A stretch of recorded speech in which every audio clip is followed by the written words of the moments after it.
जय हिंद दोस्तों। आज के जो टॉपिक है वो है हैशटैग सेव लक्षद्वीप। आज हम लक्षद्वीप के बारे में बात करने वाले हैं। जैसा कि आप देख रहे हैं कि लक्षद्वीप पे इस समय बहुत ज़्यादा ही मतलब आंदोलन वगैरह चल रहा है, कैंपेन चल रहा है हैशटैग सेव लक्षद्वीप का। आखिर वो है क्या, उसके बारे में आज जानते हैं। तो आइए आपको समझाते हैं कुछ शार्ट में। चलिए शुरू करते हैं। देखिए, लक्षद्वीप की जो जनसंख्या है वो लगभग 64,000 जनसंख्या है लक्षद्वीप की। लक्षद्वीप की जो 64,000 जनसंख्या है वो 10 किलोमीटर वर्ग क्षेत्रफल पर निवास करती है।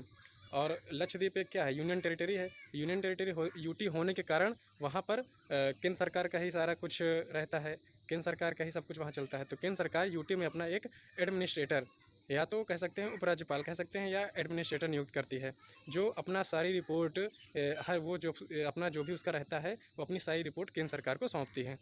तो वहाँ पर इस समय हुआ क्या है, वहाँ पर एक एडमिनिस्ट्रेटर के द्वारा एक बिल पास किया गया है। वहाँ का एडमिनिस्ट्रेटर के थ्रू एक बिल पास किया गया है।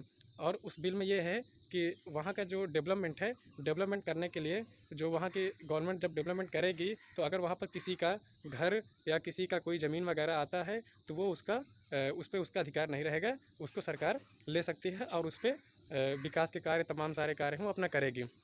क्योंकि आप जान सकते हैं कि अब संपत्ति का जो अधिकार है, जो संपत्ति का मूल अधिकार है, वह मूल अधिकार तो रहा नहीं। वो तो अब आर्टिकल 301 के तहत कानूनी अधिकार बन गया है। तो संपत्ति का अधिकार भी अब नहीं रह गया है, ये है।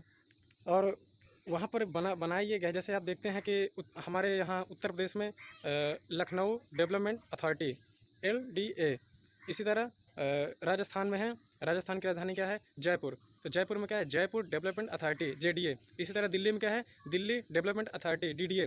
तो इसी तरह वहाँ पर लक्षद्वीप में बनाया गया है लक्षद्वीप डेवलपमेंट अथॉरिटी LDA करके। तो ये करेगी, ये वहाँ का विकास कार्य करेगी, लक्षद्वीप का ये विकास कार्य करेगी। लक्षद्वीप में इंफ्रास्ट्रक्चर है, बिजली, पानी, लोगों को बहुत सारी जो सुविधाएं हैं वो उनको मुहैया कराएगी, जैसे आप देखते होंगे अन्य शहरों में। तो और वहाँ का एडमिनिस्ट्रेटर है कौन इस समय, वहाँ का जो एडमिनिस्ट्रेटर हैं वह है प्रफुल्ल पटेल जी। ये गुजरात के रहने वाले हैं और प्रफुल्ल पटेल जी वहाँ के एडमिनिस्ट्रेटर हैं। तो इन्होंने किया क्या है, इस बिल को ये स्वतः ही पास कर दिए, इस बिल को पास कर दिए।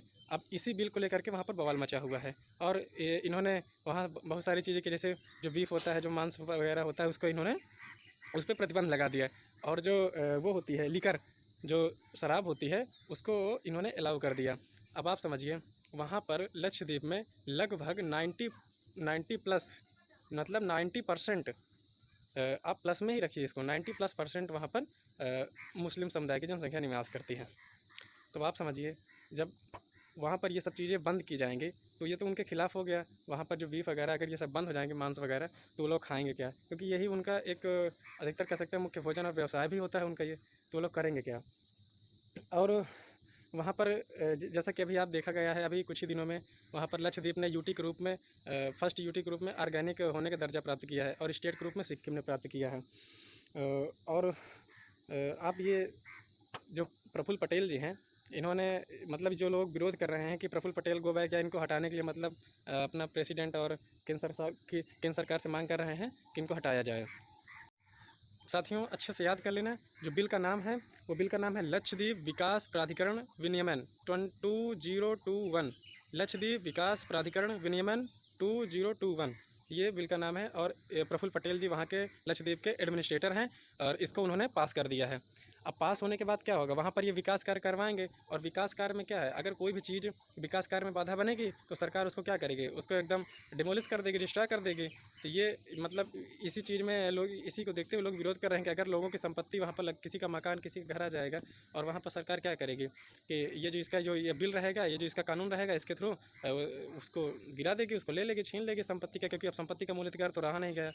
तो आदमी भी मतलब लोग भी अपना दावा तो पूरी तरह से कर भी नहीं पाएंगे। तो इस वजह से इस बिल का वहाँ पर बहुत ज़ोरों से विरोध हो रहा है लक्षद्वीप में। और लक्षद्वीप की लोकेशन मैं आपको बता देता हूँ। लक्षद्वीप केरला के जस्ट पश्चिम में, केरला के जस्ट पश्चिम में, या उसको कह सकते हैं कि दक्षिण पश्चिम में लक्षद्वीप एक बहुत ही खूबसूरत आइलैंड है, लक्षद्वीप स्थित है केरला के जस्ट पश्चिम में।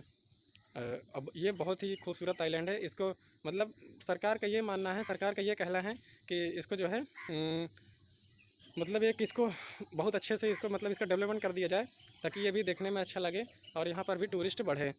तो आपको यहाँ पर साइड पर दिख रहे होगी प्रफुल्ल पटेल जी की, ये हैं हमारे प्रफुल्ल पटेल जी, और इन्होंने ही बिल लाया है ये, और ये बिल इन्होंने अपनी तरफ से पास भी कर दिया है। इसी वजह से इस बिल का बहुत तेज़ी से विरोध हो रहा है। चलिए साथियों, मैंने बहुत ही शॉर्ट में इस टॉपिक को आपको समझा दिया है। अब जैसा भी हो अपना फीडबैक ज़रूर दीजिएगा, और जैसा भी हो, जो भी अच्छा हो ख़राब हो, फीडबैक देना तो देना ही चाहिए। और फिर मिलते हैं नेक्स्ट वीडियो में। महिलाओं, बच्चों, सैनिकों, अन्नदाताओं का सम्मान करना ये देश की जान है, देश की शान है। जय हिंद दोस्तों, थैंक यू।